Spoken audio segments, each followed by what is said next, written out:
Good evening and welcome. It is time once again for CU Immigration here on WRFU LP Urbana 104.5 FM. I will be your host for this evening. My name is Mr. Garza, and I am here to let you know that WRFU is an open forum for the Urbana-Champaign community. Views expressed are those of the speakers and are not intended to represent WRFU or UCIMC, or, as we like to say on this show, the televised version of this show, UPTV. These views are our own, and by our, in this instance, I mean myself, pretty much. And sometimes views of whoever was writing the thing that I happen to be reading in order to share some information with you. But basically, blame me if you don't like something about what is being said. And I will accept the blame and be okay with it because I say what I mean or what I think most of the time. There are times when I'm fumbling around trying to think of how to say something or what to say about something, and where I may run off the rails a little bit. It has happened, and it will probably happen again, because talking just off the top of your head about things can be difficult at times. You know, especially if you haven't really thought in advance about what you were going to say. You just read something and you go, oh, I have something to say about that. I have feelings about that. And then you try to expand on it and fail miserably, or discover halfway through that your point is not really much of a point. But you feel compelled to finish making it because you started it, and there you are. So in a worst case situation, I can just edit it out. And then you don't have to hear me doing that at all. But I know that many times when I was live on the radio, I would be, out of sight of the camera. I would be kicking myself going, God, it's really stupid. Whatever you're saying is really stupid there. And you're not convincing anybody, not even yourself. So anyway, actually, this is my second attempt to start the show. The first attempt, I realized about 5 minutes in that the audio was not recording, so I had to start over from scratch. One of the trials and tribulations of doing this sort of home recording thing. What I started to talk about was the studio, and how using that studio relates to the various opening phases of Illinois here, and the virus generally. The studio, you've seen it probably from other videos of this show, is not a very big space. It's probably smaller. It is definitely smaller than this room that I'm in here, which is one of my spare bedrooms. And it has no ventilation whatsoever. It's completely enclosed. There is air that comes in from a furnace and an air conditioning, the building's furnace and air conditioning system, which means that it's sucking air from the rest of the building and shoving it into that room. But basically, if you're in there, you're breathing in whatever the last person or two who were in there was breathing out. And so it's not entirely the safest place to be in the midst of a pandemic that is transferable through air, through breathing. And that, one of the points that I was making, which I think is worth making, is that someone in my situation, for example, I can choose to just go, well, that doesn't feel safe to me, so I'm not going to do it. So the studio, for example, I don't feel safe going in there and recording these shows, because it isn't, it isn't the kind of place that's good for moving things out of the air. If it's in the air, it's there. And it stays there as long as it wants to. There's no real way to circulate air in and out of that space. So I can just choose not to do it. And I have the equipment and the know-how to record my shows from home. And that's what I do. But not everybody is in that position. A lot of immigrants, for example, since this show is about immigration, are forced to take whatever kinds of jobs they can get because of differences in accreditation, for example. You may be an accredited surgeon in your home country, but those qualifications don't fit the requirements over here, so you aren't authorized to do that. I don't know about surgery, but I mean, I'm sure there's some jobs like engineering or whatever where someone has a really high-skilled job in their home country, but for whatever reason, they are not allowed to do that work here in the U.S., so they're forced to take whatever kinds of work they can get. And unfortunately, a lot of lower paying jobs are not necessarily the safest kinds of things to be doing during a pandemic like this. There are situations where you're in contact with the public, for example, like you're working in a restaurant, say, or a bar or something. Or maybe you work in a big warehouse and you're stacking and moving things and you're side by side with other people. I know the meat packing business, for example, those have been real hot spots for virus contagion because of the way people are forced to work close together, and the cold air, which makes the virus more viable for a longer period of time, and things like that. So it's a luxury, it's a privilege to have these kinds of choices that I can make. I can just choose not to go to the studio, but I can still do my show at my work. Without going into too much detail, we're only open. I'm only dealing with the public a day a week. The rest of the week, I'm just in there doing various things and whatever by myself, or with one or two other people in the building. There's a lot of ventilation in there, open windows and fans, so it's a fairly safe place, fairly safe environment. We require everyone to wear masks the whole time they're around. So I can choose. I can still do my job and still get paid, and yet choose to be safe about it, or safe in the way that I'm doing it. And again, that's something that a lot of people are not in the position to do. Or they've lost work altogether and they have no way of getting any work and no way of getting any money. So this is a very hard time for a lot of people, and it's amazing. I guess it's not really amazing. It's really unfortunate. It's really sad how differently the situation is treating people depending on their circumstances. And so this is a time to really reflect on the advantages that some people have that others don't, and to think about what we can do to help them and to rectify some of the inequities in our system. Anyway, was off the top of my head. I was just thinking that.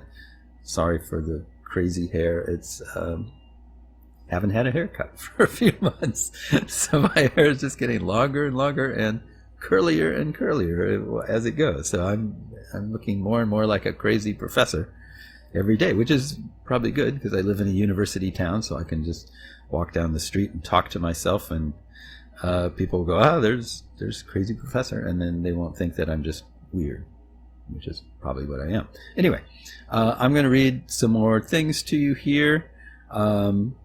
This was just a quick thing about the DACA ruling. We're still talking about that because that's still a big deal.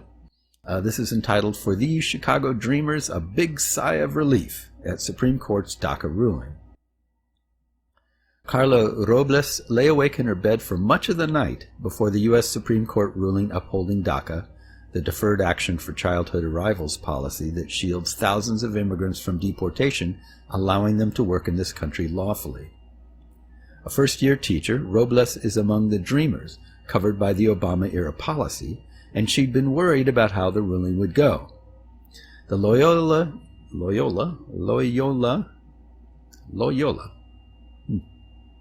I'm off to a rough start here if I'm having trouble with Loyola. The Loyola University Chicago grad just finished her first year as a Spanish teacher at Palatine High School. Until the court ruling, she didn't know whether she'd soon be forced to leave the country and need to find work elsewhere.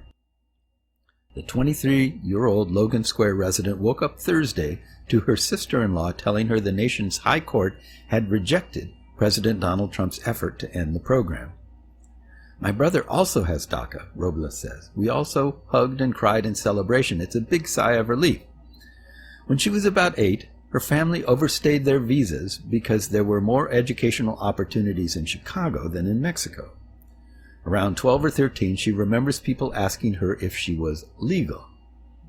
"When peers asked me, I was very nervous," Robles says. "I wouldn't just say I'm a resident and try to avoid the questions or details." When she was starting high school, her older brothers, plural, were detained by immigration agents while visiting a friend in Boston. With community support, the family was able to get them out of detention and worked with the National Immigrant Justice Center on their immigration cases. Their detainment changed Robles, prompting her to start speaking out about her immigration status. In high school, she applied for DACA. That allowed her to legally continue on to college and become a teacher. Now, in her classroom, she's open about her immigration story. She doesn't want other children to feel the way she once did. She says she wants them to know this: there is someone in the building who is rooting for them. After the Supreme Court ruling, Robles planned to make a video for her students about the news. "I wish that I could find a way to tell them in person," she says. "I just have a smile on my face." Fighting for DACA has been part of Uriel Sanchez Molina's life for 10 years. As a teenager, Sanchez Molina stood in Daley Plaza, telling whoever would listen that he was undocumented. He had just finished high school but couldn't legally find work or get a driver's license. The specter of deportation loomed over him. "There were a multitude of obstacles that made me feel like I have to do it," says Sanchez Molina, who was part of a wave of activism driven by young immigrants that led to the creation of DACA. He applied as soon as the program started taking applications and, as a result, says he was able to get a driver's license, apply for jobs, and go on to study at the University of Illinois at Chicago and Dominican University. Now, at 29, he's taking a break from school, working at a cafe. He also recently was part of a team of researchers that looked at how healthcare facilities serving large populations of undocumented immigrants responded to enforcement of immigration policies after the 2016 presidential election. And he has his sights set on getting into medical school. "DACA doesn't protect me from deportation, but it also kind of gives me some sort of dignity," he says. "It recognizes my value just as a person." In recent months, his attention was focused on the COVID-19 pandemic and the movement spurred by the death of George Floyd in Minnesota. He sees the ruling as a nod to societal changes driven by activism, but says there are more fights for immigrant justice that have still yet to be fought. Who knows how long they will make it? I'm sorry. Let me try that again. Who knows how long they might take? We will win. The people will win at some points. And finally, Citali Bueno woke up Thursday to numerous text messages about the Supreme Court ruling. "It's a bittersweet moment with everything happening," Bueno says. "There are black immigrants who are disproportionately affected by deportation and police brutality. We have to remember that, and we have to stand in solidarity. This fight isn't over." Bueno, 24, has lived in the United States since she was a toddler. Her family lived in Georgia before moving to Chicago. She was granted DACA protection soon after the program started, and she remembers traveling to Navy Pier to seek help filling out the application. How there were so many people there, it took a couple of days before she could complete the application. Today, Bueno works for the Little Village Community Organization and LACE, doing outreach work in the immigrant community. The day before the court's ruling, she received her renewed work permit. As a community organizer, Bueno says she already is moving on to the next fight for immigrants. She views having DACA protections as a privilege, saying it's important to work with other movements, like Black Lives Matter. "It requires us to work together with other movements that are happening right now," she says, always remembering that there are millions of undocumented immigrants that are left out of DACA, and we need a permanent solution that will include everyone.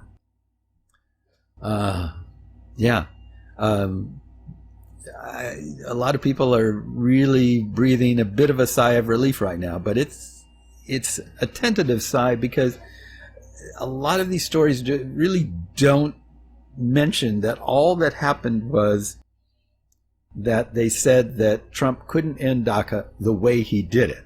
Not that he couldn't end it.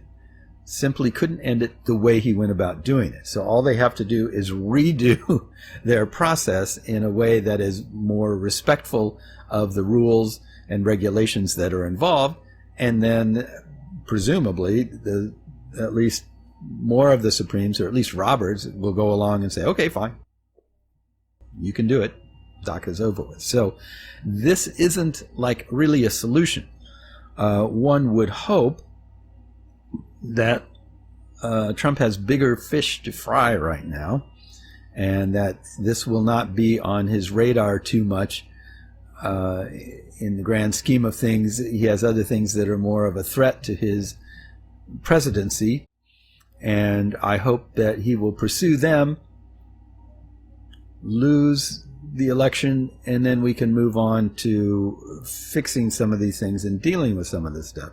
It's going to require Democrats winning the presidency and the Senate and retaining the House. It will require all three in order to deal with all of this stuff properly, because right now Republicans just aren't going to do it, or at least the ones that are in charge right now, the ones who have power and are feeling powerful.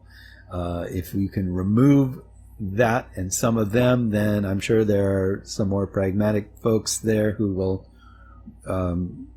adopt a different position than they have previously supported, just for the sake of getting along and getting something done. But we don't know, because the entire Obama administration, during that time, the Republicans just operated on a just say no platform of just anything that Obama wants to do, we don't want to do. So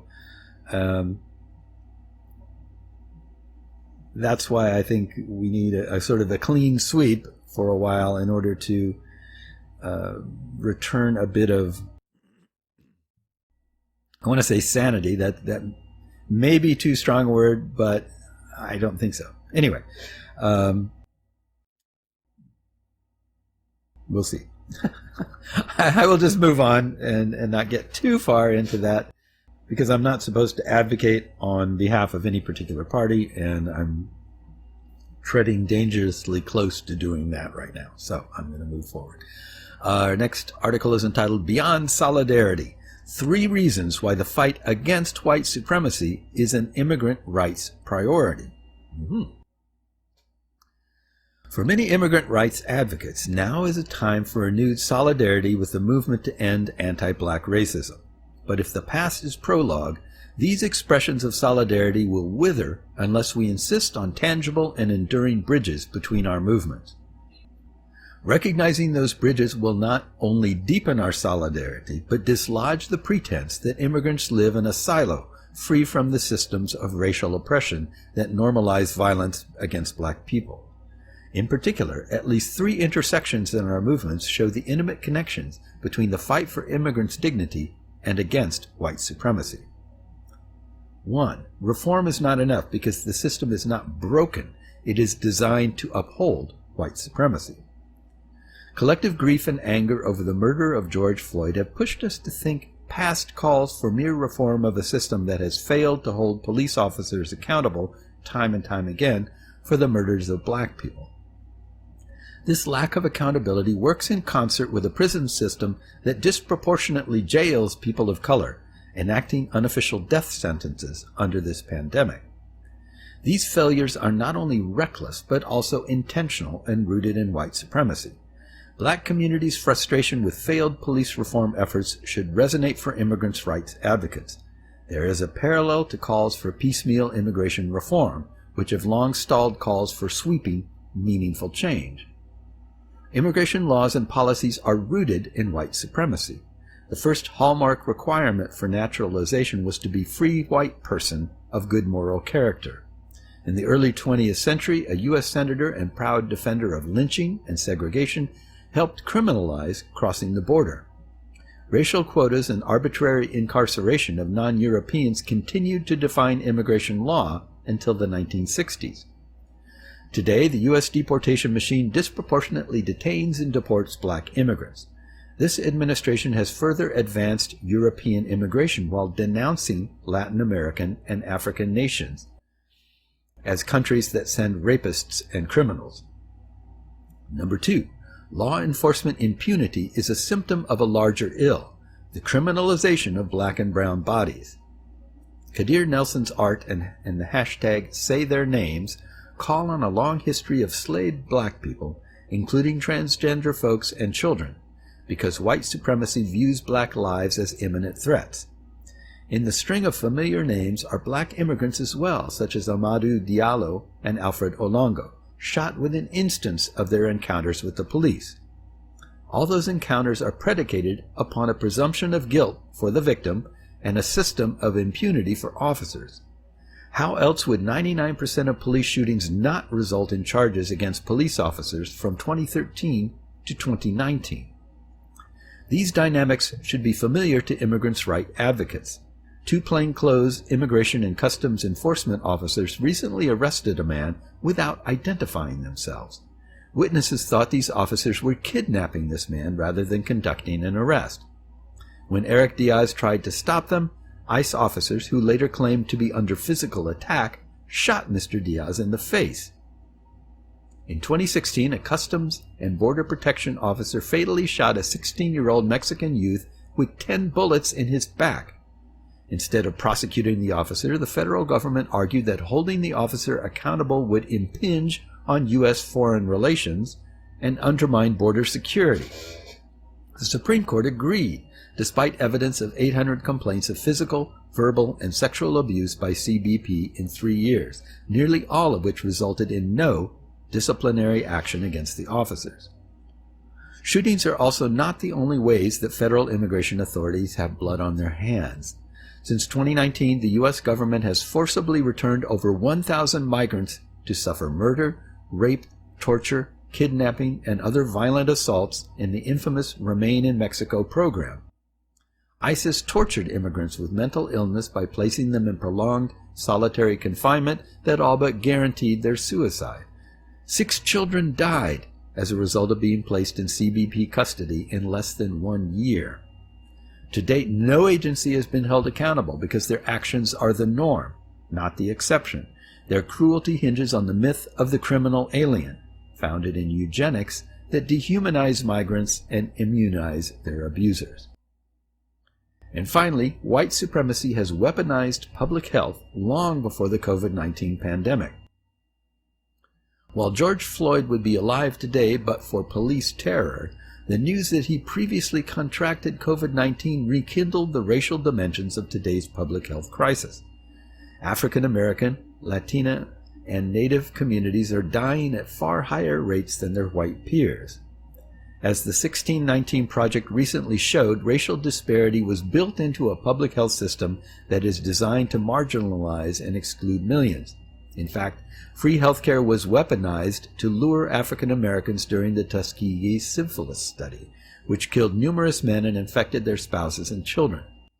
The U.S. exported the perverse experiment to Guatemala, whose citizens' bodies were seen as equally disposable.